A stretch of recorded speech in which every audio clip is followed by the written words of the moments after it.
사도행전 7장 17절에서 43절까지 함께 보겠습니다. 우리 한 목소리로 합독합니다. 시작. 하나님이 아브라함에게 약속하신 때가 가까움에 이스라엘 백성이 애굽에서 번성하여 많아졌더니 요셉을 알지 못하는 새 임금이 애굽 왕위에 오르매 그가 우리 족속에게 교활한 방법을 써서 조상들을 괴롭게 하여 그 어린 아이들을 내버려 살지 못하게 하려 할세. 그때에 모세가 낳는데 하나님 보시기에 아름다운지라. 그의 아버지 집에서 석 달 동안 길리더니 버려진 후에 바로의 딸이 그를 데려다가 자기 아들로 기르매 모세가 애굽 사람의 모든 지혜를 배워 그의 말과 하는 일들이 능하더라. 나이가 40이 되매 그 형제 이스라엘 자손을 돌볼 생각이 나더니 한 사람이 원통한 일 당함을 보고 보호하여 압제 받는 자를 위하여 원수를 갚아 애굽 사람을 쳐 죽이니라. 그는 그의 형제들이 하나님께서 자기의 손을 통하여 구원해 주시는 것을 깨달으리라고 생각하였으나 그들이 깨닫지 못하였더라. 이튿날 이스라엘 사람끼리 싸울 때에 모세가 와서 화해시키려 하여 이르되 너희는 형제인데 어찌 서로 인치느냐. 그 동물을 해치는 사람이 모세를 밀어뜨려 이르되 누가 너를 관리와 재판장으로 우리 위에 세웠느냐. 내가 어제는 애굽 사람을 죽인과 같이 또 나를 죽이려느냐 하니 모세가 이 말 때문에 도주하여 미디안 땅에서 나그네 되어 거기서 아들 둘을 낳으니라.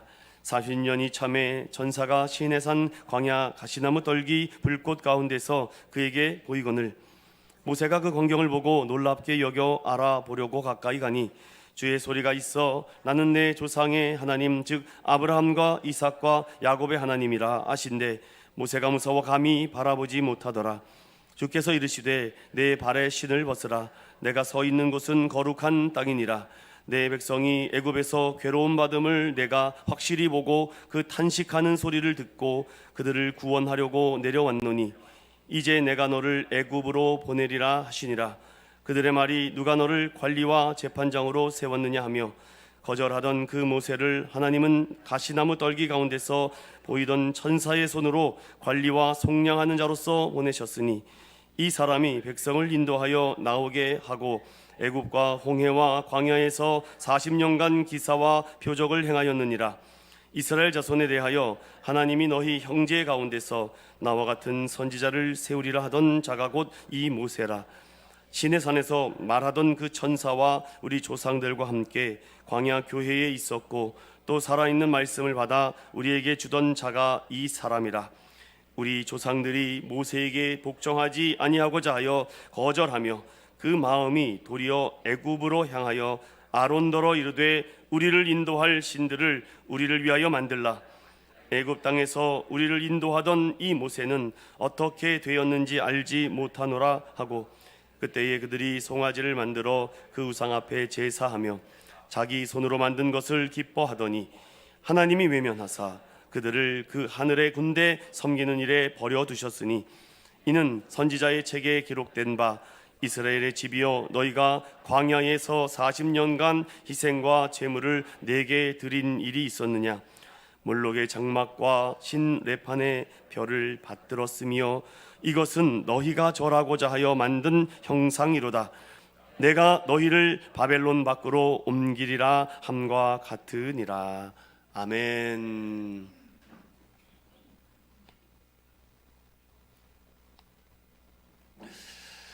제목을 따라 봅시다. 하나님의 계획은 멈추지 않습니다. 창세기부터 계시록까지 우연하게 일어난 일은 없습니다. 또한 더 나아가서 우연이라는 단어가 룻기에 딱 한 번 등장하는데 그 우연은 우리가 생각하는 어떤 우연이 아닙니다. 하나님의 계획과 섭리가 있죠. 사랑 믿음의 성도 여러분, 태초부터 하나님께서 계획하시고 예비하시고 인도해 주셨던 수많은 성경의 인물들, 그 가운데는 우리가 잘 아는 노아도 있을 것이고 아브라함, 이삭, 야곱, 요셉, 다윗, 그리고 우리가 잘 알고 있는 예수 그리스도의 만남, 하나도 우연은 없었습니다. 오직 하나님의 계획만 있었다. 따라합시다. 오직 하나님의 계획만 있었다. 우리 인생은 어떻습니까? 우리 인생도요, 우연이 없어요.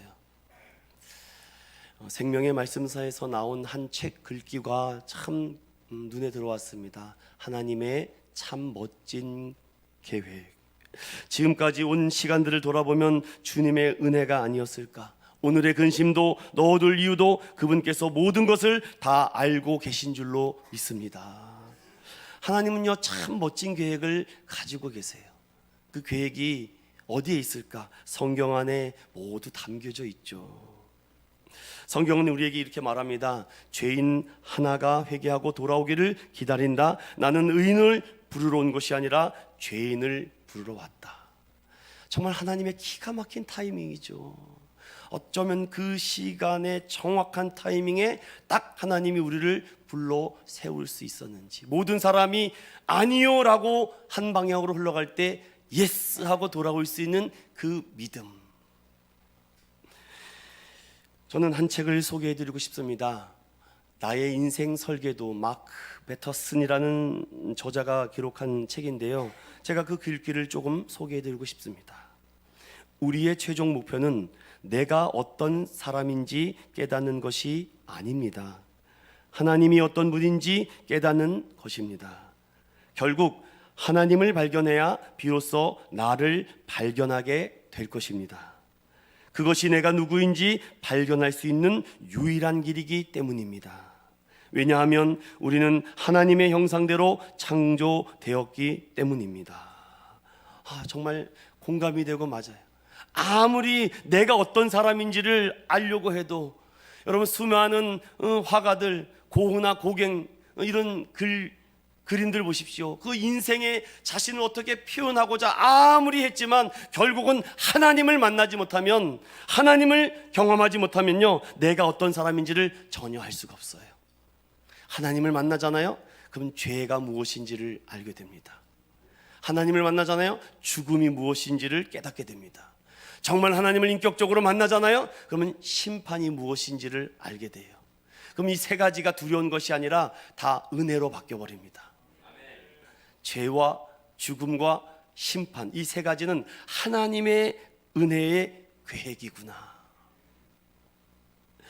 초대교회에 일어났던 수많은 기사와 표적이 바로 오늘날 저와 여러분에게도 동일하게 말합니다. 철학이 아닙니다. 인문학이 아닙니다. 어떤 교리적 철학이 아니라 하나님이다. 하나님이다.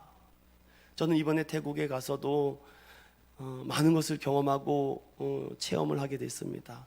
하나님의 사랑이 있는 나라와 하나님의 사랑이 없는 나라가 이렇게 다르구나. 선교사님이 저에게 이렇게 말을 해요. 목사님, 태국이 대한민국보다 먼저 복음이 들어왔다고. 그런데 아무것도 변한 게 없어요. 아무것도 변한 게 없습니다. 그런데 우리나라는 선교 140년에 복음이 들어오자마자 세계 10대 교회, 1000만 명이 넘은 인구의 기독교를 자랑하던 그런 나라인데, 이것이 하나님의 은혜로 말미암아 이 태국의 1인당 2019년 GDP가 7,000불이 간신히 넘는데 우리나라는 3만 불을 지금 넘어가고 있지 않습니까? 얼마나 빈부격차와 양극화가 심한지. 우리나라는 다 누구든지 열심히 하고 다 그런 경쟁사회에서 또 노력하면은 기회가 주어지지 않습니까? 그 나라는 기회가 없어요. 아무리 내가 높아지고 싶어도 그 기회가 철저히 배격되고 있다는 거. 제가 더 놀랐던 것은 왕의 얼굴이 그려져 있는 돈을 밟게 되면 2년의 징역을 산다고 합니다. 여러분, 우리가 한국 돈을 밟으면 누가 징역 살게 합니까? 거기는요, 왕실 모독죄로 왕실의 왕의 얼굴이 그려져 있는 어떠한 말을 하더라도 다 모독죄로 징역을 산대요. 사랑하는 믿음의 성도 여러분, 여러분 한 주간 하나님을 위해서, 우리가 모독하는 사람을 위해서 어떻게 방어하셨습니까? 복음의 능력은 역사 속에서 단 한 번도 멈춘 적이 없다고 하는데, 하나님은 이 대한민국에게 얼마나 큰 축복을 주시고자 또 얼마나 놀라운 계획을 갖고 계신지 우리는 정말 상상할 수도 없다는 것입니다. 지금도 하나님은 역사하고 일하고 있다는 것을 저는 알았고 다시금 결단하고 도전했습니다. 하나님, 인천은현교회에 향하신 여호와의 인자하심과 크심과 위대함은 멈추지 않을 것이다. 계속 일하고 있어요. 누군가를 통해서 일하고 있습니다. 하나님은 누군가를 통해서 역사하고 있어요. 그 사람에게, 누군가에게는 아픔이 있고 슬픔이 있고 염려가 있지만 그것이 사명과 능력으로 바뀔 때 하나님이 놀랍게 사용할 줄로 믿습니다. 저는 오늘 이 긴 본문의 말씀을 어떻게 설교할까 고민을 참 많이 하다가 오늘 셀 모임을 할 때 여러분에게 나눠드린 이 내용 그대로 제가 진행하겠습니다. 이 안에 6가지의 질문과 또 해답을 함께 찾아가며, 왜 스데반이 지난번에는 아브라함과 요셉의 이야기를 통해서 그들에게 믿음의 조상이라는 그분의 구원관에 너희들이 잘못되어 있는 그 메시아관과 구원관을 송두리째 뒤집어버린 사건을 봤다면, 오늘은 아브라함 다음으로 이 유대인들이 가장 존경하고 사랑하고 그의 말씀이라면 복종하던 그 유대인들에게 모세라는 그 출생과 과정을 통해서 그의 구속사 과정을 쭉 설명하는데, 이미 다 아는 말씀이기에 제가 이 셀 모임에 함께 나눌 이 교환을 가지고 한 질문을 통해서 함께 살펴보려고 해요. 가장 먼저 지난 시간에 우리가 살펴봤듯이 스데반의 설교의 핵심의 목적이 있다는 것입니다. 우리 한번 따라 볼까요? 첫 번째, 유대인의 완고함과 하나님 구원 계획. 유대인들이 질문하잖아요. 대제사장이 너희가 정말 모세의 율법과 성전과 신성 모독을 한 것이 사실이냐라고 딱 물으니까 거기에 대해서 변명하지 않고 아브라함과 이삭과 야곱과 요셉이라는 족장 3명의 이름을 들으며 결국 요셉이라는 사람을 통해서 우리를 다시금 애굽에서 결국은 가나안으로 인도하였다라는 것을 선포했다면, 하나님의 구원의 계획이 한 사람, 한 가족, 한 집단, 한 백성, 한 나라를 통해서 일하고 있구나. 하나님은 많은 교회, 큰 교회, 엄청난 재력이 있는 사람을 통해서 일하실 수도 있지만, 하나님은 작은 한 사람, 연약한 한 사람, 부족한 한 사람을 통해서도 하나님은 일하시는구나. 저는 우리 인천교회가 그런 교회가 될 줄로 믿습니다. 그러기에 우리보다 더 잘난 사람, 더 뛰어난 사람이 있더라도 그들의 완고함이 하나님이 일하시지 못하게 하는구나. 하나님의 일하심은 무엇이냐? 그것이 고린도전서 한번 찾아보겠습니다. 고린도전서 1장.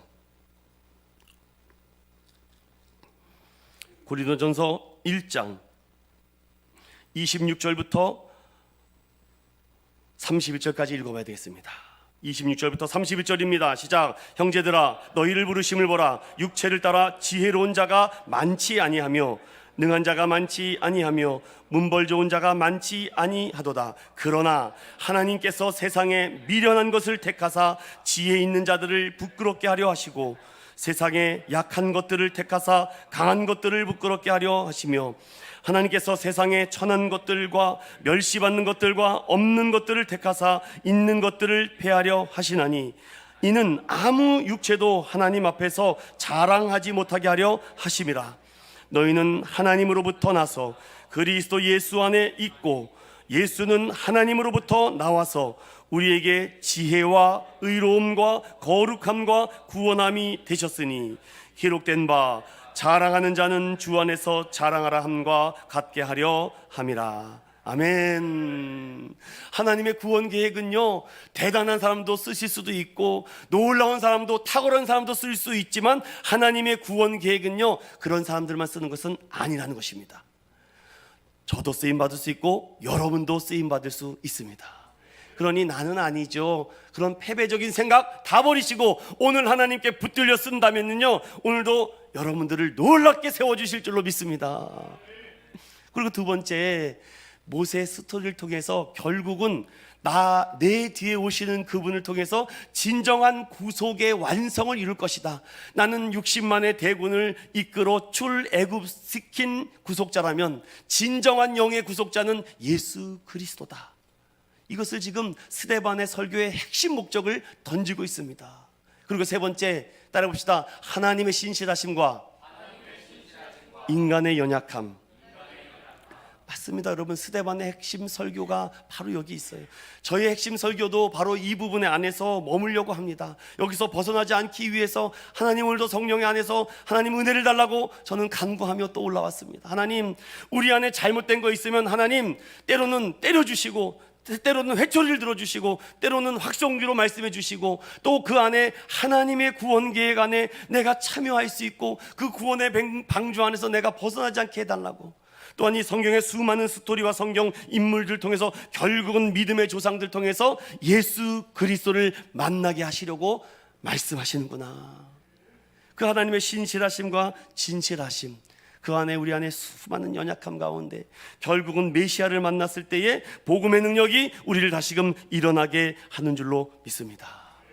여러분, 위대한 스승과 위대한 지도자가 없어서 나라가 멸망하고 무너지는 거 아닌 것 같아요. 그렇지 않습니까, 여러분? 출애굽 시대만 해도 모세라는 영적 지도자, 탁월한 지도자가 있는데 왜 그들이 그렇게 돌이키지 않았을까요?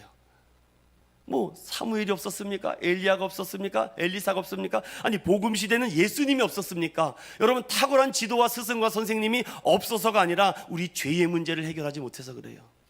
이 죄의 문제를 해결하고 뛰어넘어야 되는데 이 문제에서 아직도 결박되고 구속되어 있기 때문에 하나님의 구원 계획을 우리가 보지 못할 뿐입니다. 그 죄의 문제를 깨뜨리시는 예수 그리스도의 십자가의 능력을 여러분 믿음으로 고백하고 나갈 때에 여러분은 하나님의 자녀와 백성이 된 줄로 믿습니다.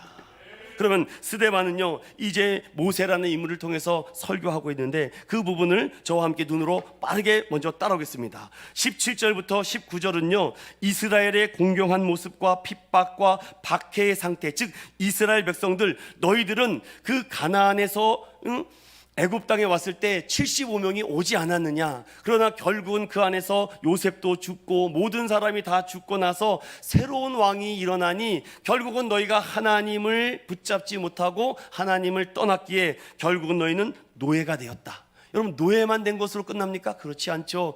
거기에 있는 이 바로 왕이 선포합니다. 이제 이스라엘 백성들이 차고 넘치니 2살 나이의 남자는 다 죽여라. 포고력이 내깁니다. 계엄이 선포되는 거예요. 지금 얼마나 무섭겠습니까? 어떻게 이럴 수 있습니까? 하나님, 여기까지 인도해 주셨는데 우리 다 죽이려고 합니까? 그게 17절부터 19절의 말씀입니다. 19절에 그가 우리 족속에게 교활한 방법을 써서 조상들을 괴롭혔다.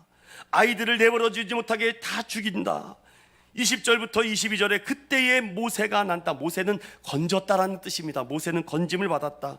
그때 여러분 20절 다 같이 읽어봅니다. 시작. 그때의 모세가 났는데 하나님 보시기에 아름다운지라 그의 아버지의 집에서 3달 동안 길리더니. 아멘. 여러분, 이 모세의 가정에 정말 귀하고 아름다운 예쁜 왕자님이 태어났어요. 그런데 여러분, 그 나라의 포고령으로 인해서 2살 아이는 다 죽이려고 하는데 이제 100일밖에 되지 않은 아이가 자꾸 울음을 얘기합니다. 이거 걸리기만 하면은 우리 가정에 큰 화가 임하게 되죠. 그러니 모세의 어머니가 누굽니까? 요게벳 아닙니까? 아버지는 누굽니까? 아므람이죠. 그리고 그 형은 누구예요? 아론이죠. 누나는 누굽니까? 미리암입니다. 이 5 식구가 행복하게 살고 있는데 뜻하지 않는 충격적인 일이 지금 벌어지고 있습니다. 어떻게 해야 될까요? 결국은 어쩔 수 없이 나일강에 띄우지 않습니까? 그런데 그 안에 하나님의 섭리가 보여요. 결국은 하나님의 은혜가 이제부터 어떻게 시작되는지 여러분들 너무나도 잘 알고 있습니다. 저는 오늘 이걸 다 얘기하지 않고요, 이걸 이제 질문을 통해서 바꿔보려고 해요. 왜 스데반은 모세의 이야기를 이렇게 강조하고 있을까? 모세는 유대인들이 아브라함 다음으로 가장 존경하고 가장 사랑하는 선지자입니다. 모세는요, 성전과 율법 숭배를 가르친 적이 없습니다. 이스라엘의 우상 숭배를 부단하게 경계해라. 이스라엘에게 430년 동안의 노예 생활을 하다 보니까 그 노예 근성, 그 우상 숭배를 섬기려고 하는 그 근성을 당장 고치고 바꾸고 새롭게 하지 않으면 너희는 어디에 가서든지 똑같이 행동을 한다는 것입니다. 그것을 모세는 계속해서 예방주사를 놓습니다. 정말 독감 걸리지 않기 위해서 바이러스 주사를 계속 낮추고 있는 거죠. 내가 언제 성전을 숭배하라 그랬느냐? 율법을 숭배하라 그랬냐? 너희들이 그 율법과 성전을 사모하게 된 것은 너희가 우상 숭배하고자 하는 그 노예 근성이 버려지지 않기 때문에 부단히 너희가 경고하고 너희가 부단히 신경 쓰지 않으면 또 넘어지기 때문이다, 이 얘기를 하고 있죠. 그런데 스데반이 모세의 이야기를 통해서 너희들이 가장 존경하고 사랑하던 그 선지자가 어땠느냐? 너희들이 그렇게 사랑하고 존경하는 선지자를 처음부터 너희들이 믿고 따랐느냐? 그렇지 않지 않느냐? 초기에는 모세조차도 거부하고 모세의 하는 모든 행동을 의심합니다. 모세가 하는 말도 의심합니다. 모세가 하는 것을, 모든 것을 거부하고 대적합니다. 너희들도 그런 사람들 아니었느냐? 그런데 뭐 모세가 대단하다고 떠받들고 있느냐? 왜 모세를 우상처럼 섬기고 있느냐? 그렇지 않다라는 것입니다. 오늘날도 많은 목회자들이, 성도들이 너무나도 사랑을 많이 받다 보니까 목사 우상 숭배가 돼 있어요. 위험합니다, 여러분. 그리고 두 번째, 모세 이야기를 통해서 예수 그리스도의 사역을 예표하고자 하죠. 왜냐? 모세가 복음을 들고 진리를 들고 이 백성에게 나가서 이제 출애굽합시다 라고 했지만 그들은 믿지 않았죠. 그래서 그들에게 기적과 표적과 이사를 행하지 않습니까? 그리고도 10가지의 재앙을 통해서 결국 출애굽했듯이 예수님도 동일합니다. 이 땅에 속박받고 포로된 자들을 구원하기 위해서 오셨지만 가장 먼저 유대인들과 택함받은 백성들이 거부했고 결국은 그들이 예수 그리스도를 십자가에 못 박혀 죽게 했다는 것입니다. 저는 이것을 두 가지로 이렇게 나눴습니다. 유대인들의 완고함과 불순종을 깨닫고 회개하기 위해서 모세의 이야기를 가지고 왔고, 또 하나, 예수 그리스도를 메시아로 믿지 않으면 너희들은 동일하게 또 노예 근성으로 또 애굽으로 돌아가려고 하는 회귀 본능이 일어날 것이다. 여러분, 이 말씀을 가지고 여러분 어떻게 적용하시겠습니까? 여러분도 가장 존경하고 사랑하는 사람들, 여러분도 가장 믿고 따랐던 사람들, 계속 언론과 매스컴에서 기독교의 탄압과 박해와 핍박이 계속 일어나고 있습니다. 그럼에도 불구하고 하나님께서의 이 계획을 믿고 끝까지 따라가시겠습니까? 두 번째, 저는 질문을 또 한번 드려보겠습니다. 모세의 삶 속에서의 하나님의 섭리가 어땠는지. 출생과 보호 속에서 하나님은 그를 왕실에서 자라게 함으로 그에게 언어와 문화와 학문을 준비시키십니다. 그런데 가장 탁월하고 가장 젊고 혈기왕성하고 가장 건강할 때 하나님은 사용하지 않으십니다. 그를 도망자와 살인자로 저 미디안 강으로 쫓아내십니다. 40년 동안 처가살이하며 정말 모진 고통을 다 당했습니다. 그러나 그 안에서도 하나님은요, 그에게 지도자로서 갖춰야 될 겸손과 지도자로서 갖춰야 될 낮아짐을 배우게 합니다. 여러분, 교회에서도 자꾸 높아지려고 하지 마시고 낮아지는 훈련을 하셔야 돼요. 40년간 지도자로서 철저하게 그 자질을 갖춥니다. 저도 지금 그 자질을 갖추냐고 얼마나 고생하고 있는지 몰라요. 그리고 세 번째, 광야 생활을 걷게 하지 않습니까? 지도자의 자질을 갖췄지만 이론이지 실제가 아니에요. 여러분, 저도 그랬습니다. 저희 아버지가 목회할 때, 야, 내가 목회하면 더 잘할 것 같다고 생각했어요. 내가 설교하면 더 잘할 것 같았어요. 내가 교회를 운영하고 내가 교회를 행정하면 더 잘할 것 같은데 생거짓말입니다. 생뻥입니다, 여러분. 지금도 숨어버리고 싶은 마음뿐입니다. 너무 못하는 게 많아요. 잘하고 싶은데 잘 안 됩니다. 잘 됐으면 했는데도 그렇게 뜻대로 되지 않을 때 참 속상하고 때로는 답답할 때가 더 많죠. 이것이 지금 내 자질을 갖추기 위한 훈련인데 그 훈련을 경험하지도 않고 내가 지도자 흉내 내고 내가 리더자 흉내를 내고 있었구나 라는 생각을 하게 됐죠. 더욱 모세를 성숙하기 위해서 겸손을 배우는 시간을 40년간 또 보내게 하십니다. 그리고 부르심과 사명으로 그를 떨기나무 가운데 또한 부르시지 않겠습니까? 역사의 주관자와 너의 모든 걸음걸음을 인도하는 것은 나다. 그 뜻을 이루어 가심도 나다. 모세의 삶 속에서 하나님의 섭리는요, 출생부터 부르심, 그리고 그가 죽는 그 순간까지 한 번도 떠난 적이 없었다는 거죠. 사랑 믿음의 성도 여러분, 여러분이 지금부터 출생까지 돌아보십시오. 하나님의 은혜가 아니었으면 이 자리에 설 수 있을까? 그리고 세 번째로 여러분들에게 왜 이 스데반이 모세의 이야기를 거듭거듭 강조하고 있는가? 여러분, 이 사도행전에는 크게 대표적인 세 명의 설교자가 있습니다. 뭐 다른 설교자도 많이 있는데 첫 번째 베드로의 설교가 있습니다. 그리고 두 번째 사도 바울의 설교가 있습니다. 그리고 스데반의 설교가 있는데 이 세 분의 설교가 똑같은 것 같은데도 다 달라요. 그래서 이 대한민국과 온 열방택에도 다양한 목회자를 하나님께서 쓰시는구나. 다 이 세 가지 범주 안에 들어가지 않을까요? 베드로 같은 설교하는 목사님이 있고, 사도 바울과 같이 설교하는 사람들이 있고, 스데반 집사님 같이 설교하는 분들이 있어요. 세 분의 동일한 점은 복음을 외치고 진리를 외친다는 것은 동일하지만 어투와 말투와 억양과 문화와 생각이 조금 다르죠. 그리고 성도들도 그랬습니다. 베드로 같은 설교자를 하시는 목사님을 사랑하는 분들이 있고, 사도 바울과 같이 설교하는 사람들을, 목사를 좋아하는 분들이 있고, 또 오늘 뭐 스데반과 같이 이렇게 설교하는 분을 좋아하는 사람들도 있지 않겠습니까? 그런데 제가 팁을 잠깐 드려볼까요? 베드로 목사님은요, 어떻게 설교하는지 아세요? 어떤 미사여구가 없어요. 그냥 선포입니다. 그렇게 하세요. 그렇게 돼야 됩니다. 그렇게 해야지만 됩니다. 따라오세요. 뭐 사실을 있는 그대로 전합니다. 예수 그리스도가 죽었다 사셨다. 어떤 뭐 설득과 뭐 이해와 감성, 호소 뭐 그런 게 없습니다. 아주 딱딱해요. 아주 설교, 아주 기분, 정서 아무것도 없습니다. 그런데 사도 바울의 설교는요, 예수 그리스도의 이 역사적 사실, 살아계심, 아주 그것을 교리적으로, 아주 그것을 어떻게 탄탄하게 아주 설교를 잘합니다. 스데반의 설교도 어떻게 할까요? 스데반의 설교는요, 조직 설교입니다. 쉽게 말하면 다 아주 짜임새 있게 기승전결. 여러분도 설교 듣는 그 상황이 다를 거예요. 베드로주 설교를 오래 들으신 분들은요, 갑자기 저처럼 스데반이나 사도 바울처럼 설교하면 잘 안 들어옵니다. 그러니까 계속 들으셔야 돼요. 그리고 또 스데반이나 바울 같은 조직적 교리적 설교를 오래 들었던 분은 이 베드로적 설교를 하면요, 힘들어요. 설교가 안 들립니다. 그러니 다양한 설교의 흐름이 있기 때문에 그렇습니다. 그런데 저 중요한 공통점이 뭔지 아세요? 베드로나 사도 바울이나 스데반이나 다 순교했습니다. 진리와 복음을 전하는데 다 죽여버렸다고요. 저는 죽이지 마십시오. 여러분, 살고 싶습니다. 그래서 모세의 얘기를 통해서 유대인 너희들이 봐라, 과거에 우리 조상들이 모세를 처음부터 따른 것이 아니라 얼마나 반대하고 저항하고 거부했는지 아느냐? 그런데 왜 거부하고 왜 그들에게 저항했는지를 몇 가지로 소개하는데, 우리 한번 따라합시다. 영적 무지.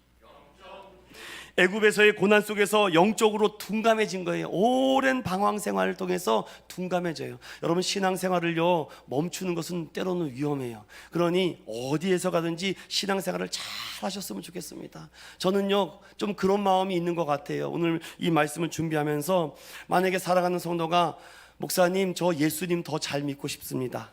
저 하나님 더 사랑하고 싶습니다. 저 교회를 더 사랑하고 싶습니다. 더 전도하고 싶습니다. 더 선교하고 싶습니다. 하나님의 영광을 위해서 쓰임받고 싶습니다. 그러세요? 그러면 하나님의 뜻대로 해야죠. 전 이렇게 말하고 싶어요. 예수님 더 잘 믿고 싶대요. 교회를 더 잘 섬기고 싶대요. 하나님 더 사랑하고 싶대요. 영혼을 더 위해서 섬기고 싶대요. 어떻게든지 더 하고 싶대요. 그러면 철저하게 낮아져야 될걸요.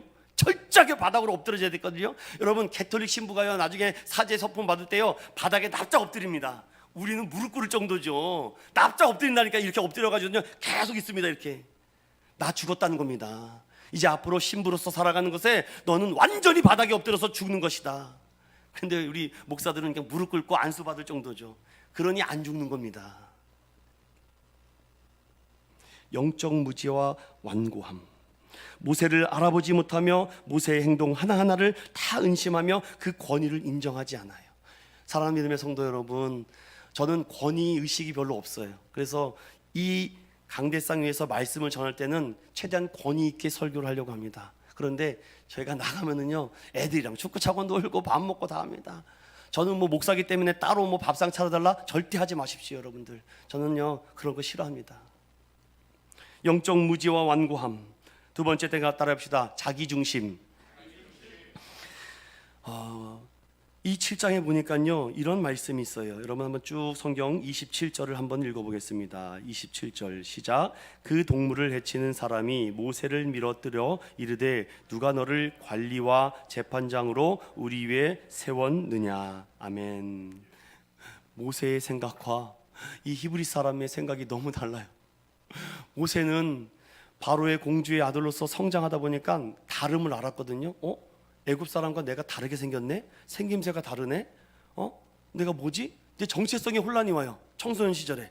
그런데 청년이 되고 성인이 되면서 나는 원래 애굽 사람이 아니었구나. 나는 유대인이고 히브리 사람이구나. 나는 가나안 사람이구나. 정체성을 찾지 않겠습니까? 그래서 가는 곳곳마다 히브리 민족들이 고통당하고 압제당하고 핍박당하는 모습을 보니까 괴로워 죽겠는 거죠. 왜냐? 자기의 동족이고 자기의 민족이기 때문에. 잃어버렸던 민족성이 회복되기 시작합니다. 민족의식이 회복됩니다. 내가 어떻게 하면 저들을 도와줄 수 있을까라는 고민한 차에 히브리 민족이 애굽 사람에게 고통을 당하고 있을 때 그 애굽 사람을 쳐서 죽이지 않습니까? 그러면 좋아할 줄 알았거든요. 야, 우리의 지도자구나. 그런데 다음 날이 되니까 어떻게 합니까? 네가 우리 재판관이냐? 우리 관리냐? 나는 너희들을 위해서 한 것이고 우리 민족을 위해서 했는데 나를 이렇게 오해하다니. 그러니 참 시간이 필요해요.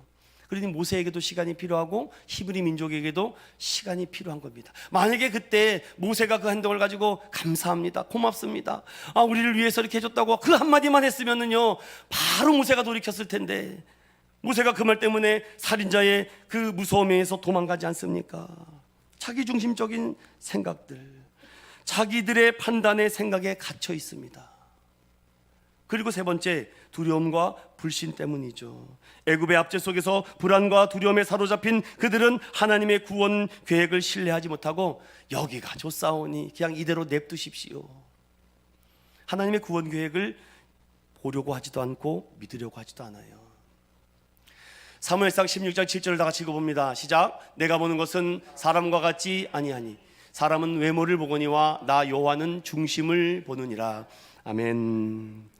이 안에서 예수님과의 연결성을 찾아가야 되는데 유대인들은요 꽉 막혀 있습니다. 들으려고 하지도 않고 보려고 하지도 않아요. 이스라엘의 백성의 태도는요 결국 예수님 당시 유대인들의 태도와 너무 유사하지 않습니까? 그것을 지금 보여주고 있어요. 예전에 사역을 하면서 참 제가 부족하고 아직도 멀었구나라는 생각이, 내 안에 아직도 이런 영적 무지와 또 자기중심적 생각과 두려움과 불신이 목회를 하면서 내 안에 있었구나라는 생각을 하게 된 적이 있었습니다. 예배를 드리는데 한 성도가 설교 시간에 자꾸 하품을 하는 겁니다. 너무 힘든 거예요. 막 설교를 하는데 꼭 클라이막스의 설교가 올라가는데 그 일부러 그러는 것 같아요. 저는요 이렇게 봤을 때 그렇지 않아요, 여러분들? 딱 설교의 절정으로 올라가는데 그때 방해를 하는 것 같아요. 그래서 젊은 목사가 너무 힘든 겁니다. 정말 피곤하셔서 그런가 보지, 정말 힘들어서 그런가 보지 하고선 또 지나갔어요. 또 왔는데 입이 찢어져. 그러니 막 시험에 드는 겁니다. 제가 막 하나님 어떻게 합니까?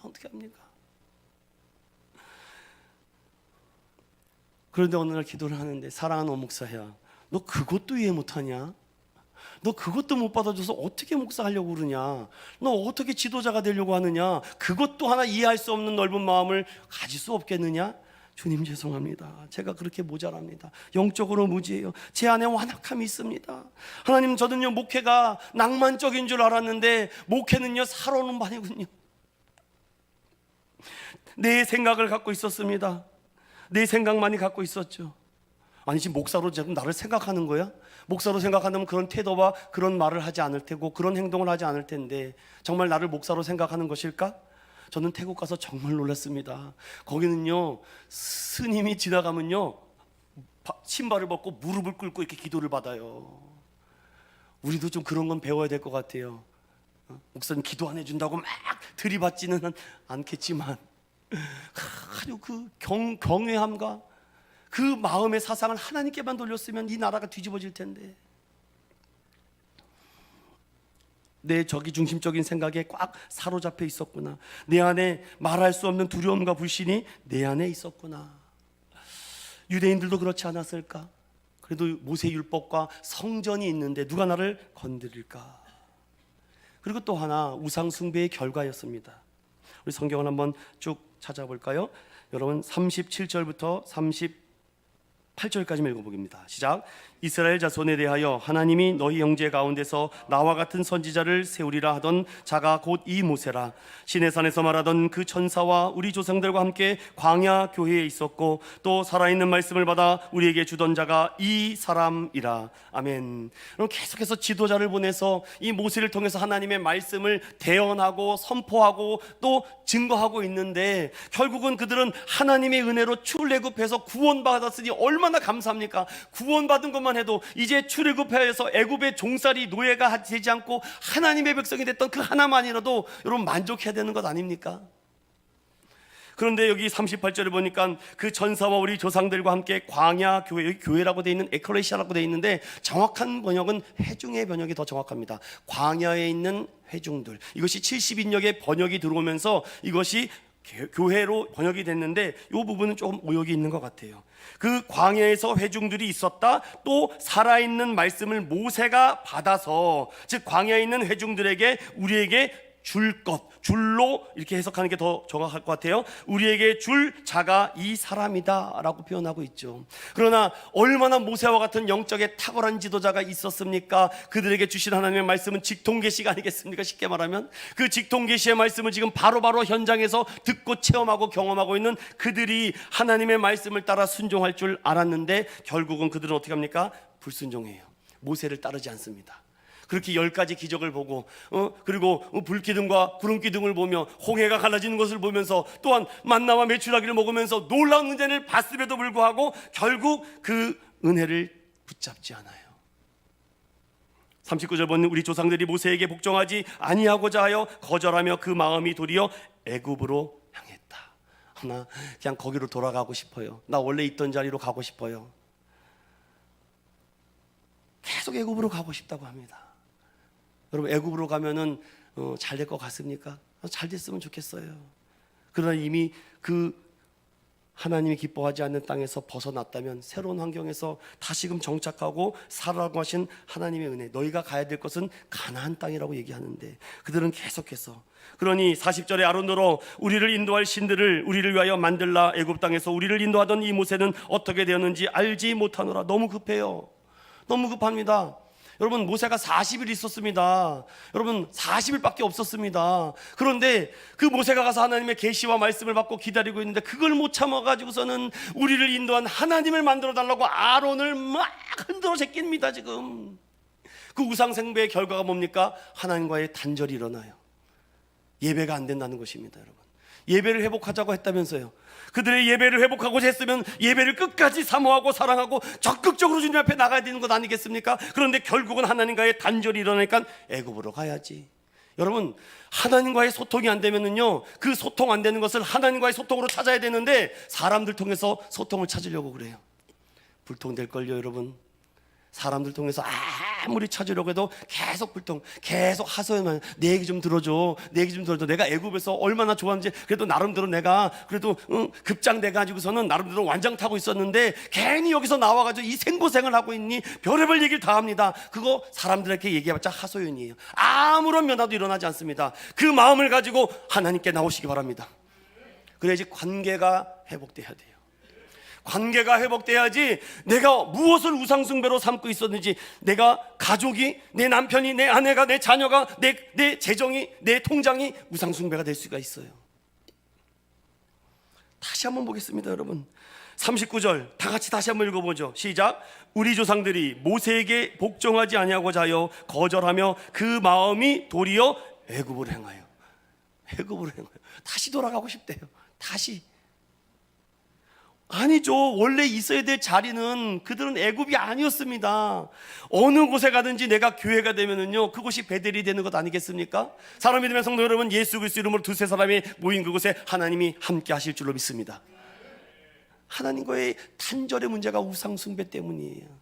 그리고 자기가 이것이 하나님이라고 금송아지를 만들어 놓고 거기다 절하고 있으니 얼마나 우라통이 나겠습니까? 모세가. 두 번째, 그 우상숭배의 결과로 어떻게 됩니까?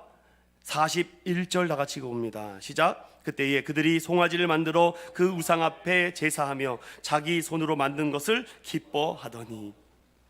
이거 예배가 실패했기 때문에 그런 거예요. 이거는요, 예배가 실패한 자들의 모습이 이렇게 나타납니다. 나는 그래도 가족이 좋아, 나를 사랑하는 친척이 좋아, 나를 알아주는 친구가 좋아. 그리고 거기서 기쁨을 찾고 있어요. 그게 하나님의 말도 할 수 없는 무서움에 하나님의 심판으로 가고 있는 길입니다. 자기들의 송아지를 만들어 놓고 그 우상 앞에 제장, 우리를 인도한 하나님이 이것이라고, 내가 그래도 여기서 기쁨과 유익과 즐거움을 얻겠다고 거기서 기뻐하고 있으니 얼마나 이거 통탄할 노릇이겠습니까? 예배를 실패하고 있는데, 예배가 지금 회복되지 못하고 있어서 그런 건데, 그것을 찾지 못하고 하나님 중심, 말씀 중심, 예수 중심을 찾지 못하고 계속 사람에게 기대어 있으려고 하다가 보니까 무너지는 건 아니겠습니까? 결국은 우상 숭배 결과가 심판과 정죄로 그 광야에 1세대는 그 광야에서 다 피비린내 나는 죽음으로 죽고 맙니다. 약속의 땅에 들어가지 못해요. 그리고 세 번째, 정말 무서운 말씀이 들어 있습니다. 42절입니다. 시작. 하나님이 외면하사. 여기까지. 하나님이 외면하사. 하나님이 외면한대요. 그럼 하나님이 외면한다는 말을 로마서로 해석해 드리겠습니다. 로마서 1장. 하나님이 외면한다는 이 말뜻이 로마서 1장으로 제가 해석해 드리는 게 가장 적절하고 좋다고 생각이 듭니다. 로마서 1장 24절 시작. 그러므로 하나님께서 그들을 마음의 정욕대로 더러움에 내버려 두사 그들의 몸을 서로 욕되게 하게 하셨으니. 26절입니다. 시작. 이 때문에 하나님께서 그들을 부끄러운 욕심에 내버려 두셨으니 곧 그들의 여자들도 순리대로 쓸 것을 바꾸어 영리로 쓰며. 28절입니다. 시작. 또한 그들이 마음에 하나님 두기를 싫어하며 하나님께서 그들을 그 상실한 마음대로 내버려 두사 합당하지 못한 일을 하게 하셨으니. 아멘. 하나님이 외면하사. 저는 이것을 하나님이 그냥 세상에 내버려 두사입니다. 마음대로 하라고요. 그냥 네 전욕대로 살아라. 그냥 네 부끄러운 욕심대로 살아라. 그리고 하나님을 두기 싫어한다면 너 마음대로 살아라. 왜냐? 하나님은 그냥 심판할 수는 없거든요. 그러니 하나님께서 징벌과 심판하기 전에 죄를 싹게 하십니다. 계속 빨리 돌이키고 회개하셔야 돼요. 안 그러면 계속해서 결국 북이스라엘은요, 이 전체적인 이스라엘은요 어떻게 됩니까? 결국은 이 바벨론의 포로가 됐다는 것이 오늘 우상 숭배의 결과예요. 다시 사도행전 7장으로 넘어와서 42절에 이렇게 말씀합니다. 하나님이 외면하셨다. 그들을 그 하늘의 군대 섬기는 일에 벌어 두셨다. 1월 성신을 섬기는 거예요. 하늘 땅 온갖 우상을 다 섬기게 내버려 둡니다. 왜냐? 이 인간은 종교심이 있기 때문에, 종교심이 너무 강하기 때문에 뭐라도 붙잡지 않으면 살 수가 없어요. 뭐라도 잡아야 됩니다. 그러니 하늘, 달님, 별님, 햇님, 땅에 있는 용왕신님, 산신령님 다 찾아야 됩니다. 안 그러면요 우리 인간에게만 있는 이 두려움과 공포심이요 우리를 살 수 없게 만들어요. 다시 42절 보면 하나님이 외면하사 그들을, 여기서 말하는 그들은 누굽니까? 광야 1세대 우상 숭배했던 그들을 그 하늘의 군대 섬기는 일에 버려버렸다. 이는 선지자의 책에 기록된 바 이스라엘의 집이여 너희가 광야에서 40년간 희생과 제물을 내게 드린 일이 있었느냐? 저는 여기서 여러분들 꼭 이 하나 말씀 붙잡고 가셔야 됩니다. 40년간 희생과 제물을 내게 드린 일이 있었느냐? 여러분 얼마나 예배 많이 드렸습니까? 40년 동안 지성소와 성소와 성막을 만들어서 매주마다 예배 드렸고 매주마다 하나님을 찬양했고 매주마다 했는데 하나님이 뭐라 그러니까 너희들이 광야에서 드린 그 40년의 희생과 제물 내가 받은 적이 없대요. 전 너무 두려웠습니다. 하나님 앞에 예배 드리는 이 시간 하나님이 기억하지 않는다면 안 됩니다. 제 의적인 예배에 빠져버리면 안 됩니다. 내가 하나님 앞에 불순종하는 마음을 들고, 그러니 성경은 두 마음을 품고 하나님 앞에 나오지 말라고 돼 있어요. 두 마음을 가지고 하나님 앞에 올 수도 없다고 돼 있어요. 다시 기억합시다. 이스라엘의 집이여 너희가 광야에서 40년간 희생과 제물을 내게 드린 일이 있느냐? 아니요, 전 드렸는데요. 이 시대는 지금 아모스 시대를 말합니다. 아모스 5장을 보면 하나님의 정의와 공의가 흐르는 그 과정이 있지 않습니까? 시간상 제가 다 설명드리지 못합니다. 아모스 시대의 이스라엘 시대가 얼마나 하나님 앞에 제의적인 예배를 통해서 영광받는데 하나님은 들은 적도 없고 본 적도 없고 받은 적도 없대요. 그러면 결국은 하나님이 예배를 받으시지 않고 내버려 두니까 어떻게 한다고요? 1월 성신을 찾으며 그걸 하나님이라고 바꿔버립니다. 사람도 하나님이 될 수 있어요. 그러니 결국 그들이 어떠한 말도 안 되는 일이 됩니까? 그게 43절이에요. 함께 읽어봅니다. 시작. 몰록의 장막과 신 레판의 별을 받들었으며 이것은 너희가 절하고자 하여 만든 형상이로다. 내가 너희를 바벨론 밖으로 옮기리라 함과 같으니라. 아멘. 하나님께 예배를 막 계속 드리는데 아무런 변화가 일어나지 않아요. 기도를 했는데도 아무런 문제가 일어나지 않아요. 그러니 예배가 안 되니까 죽겠거든요. 막 온몸이 막 힘듭니다. 그러니 어떻게 해요? 결국은 이렇게 예배 드리면 안 되는 거구나. 그래서 주변을 살펴보면 저 사람 저렇게 해서 은혜 받았대. 저 사람 저렇게 해서 축복 받았대. 그래서 갔더니 그 제사를 보니까 인신제사예요. 그래서 인신제사를 그대로 가지고 와서 하나님 앞에 인신제사를 드리는 겁니다. 미치고 환장한 노릇이죠. 하나님이 정말 통탄할 노릇입니다. 이거 아니 예배를 드리라고 했더니 너희의 마음을 옷을 찢지 말고 마음을 찢어 회개하고 우상숭배했던 것을 철저히 엎드려 하나님 앞에 예배 드리라고 했더니 엉뚱한 예배를 가서 그것을 그대로 흉내내서 예배를 흉내내고 있습니다.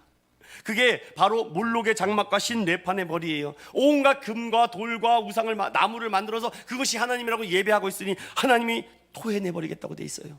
심지어는 사랑 믿음의 성도 여러분, 우상숭배의 결과를 오늘 왜 이렇게 스데반이 이 유대인들과 그 많은 사내들의 공회의 앞에 하겠습니까? 얼마나 무섭겠습니까? 이 죄에 대한 얘기를 그 사람들 앞에 얘기한다는 것은 보통 강심장이 아니면 할 수가 없습니다. 그럼에도 하나님이 스데반을 통해서 역사하시고 그에게 말씀하신 그 능력이 있기 때문에 그는 담대하게 선포하고 있는 줄로 믿습니다. 너희들이 갖고 있는 그 모든 것은 하나님의 심판의 결과밖에 안 된다. 그러니 오늘날 우리의 우상은 무엇입니까? 물질주의, 또한 쾌락주의, 자기 숭배가 아니겠습니까? 이에 하나 더 말씀드리고 싶은 것은 하나님의 구원 계획입니다.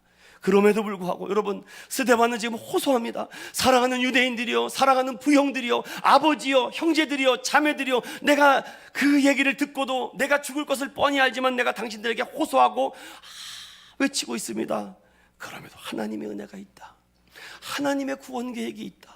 하나님의 주권은 절대로 흔들리지 않습니다. 그리고 그 죄속의 역사로 말미암아 나보다 더 큰 그 선지자가 나와서 우리를 구원해 주셨습니다. 이 얘기를 선포하고 있어요. 그리고 성령의 역사가 이 초대교회에 막 일어나고 있지 않습니까? 결국은 믿음의 남은 자들을 통해서 하나님 뜻에 순종하는 그 한두 사람을 통해서 하나님은 일하신다는 것입니다. 사랑 믿음의 성도 여러분, 이에 우리가 그 말씀 앞에 희망과 감사와 순종과 다시금 사명감으로 일어나야 되지 않겠습니까? 사랑 믿음의 성도 여러분, 결론으로 말씀을 마무리하려고 합니다. 우리는 스데반의 설교에서 특별히 오늘 읽은 지난 시간과 함께 1절에서부터 43절의 말씀을 가지고 스데반이 얼마나 하나님의 주권을 그 하나님의 주권 앞에서 철저하게 신뢰하고 있는가. 어제 우리 리더자 교육을 하면서 기도에 대해서 제가 엄청나게 강조했어요. 너무 기도를 중요하기 때문에, 기도에는 다른 이유가 없기 때문에, 다른 방법이 없기 때문에, 사랑하는 믿음의 성도 여러분, 뭔가 일이 안 풀릴 때 하나님 앞에 나와서 괴로울 때 하나님의 얼굴 구하는 사랑하는 믿음의 성도들 되시길 바랍니다. 기도는요 아무나 하는 게 아닙니다. 기도는요 하나님의 특권을 받은, 우리가 죄인에서 의인된 사람이니 그 기도를 드릴 수가 있어요. 그리고 기도는요 했다 안 했다가 하는 것이 아닙니다. 기도는 계속 하는 거예요. 계속 멈추지 마십시오. 여러분들 뭐 음악을 꼭 틀으면 음악이 됩니까? 기도가 됩니까? 아니에요. 혼자서 골방에서 왜 여러분의 골방 기도를 자꾸 놓치십니까? 골방 기도를 놓쳐버리면은요 은밀한 가운데 일하시는 하나님을 경험할 수가 없어요. 혼자 나와서라도 기도하십시오. 교회 여러분 비밀번호 다 알려드리겠습니다. 여러분 앉아서 기도하십시오. 교회가 매주마다 텅텅 비어있으면 어떻게 하겠습니까? 여러분이 하고 싶은 취미생활과 특기생활을 하는 건 바쁜데 기도하는 시간이 더 많습니까? 여러분의 개인 생활이 더 많습니까? 하나님의 주권을 신뢰한다면 그 역사 속에서 신실하심을 선포하는 저 여러분 되시길 축원드립니다.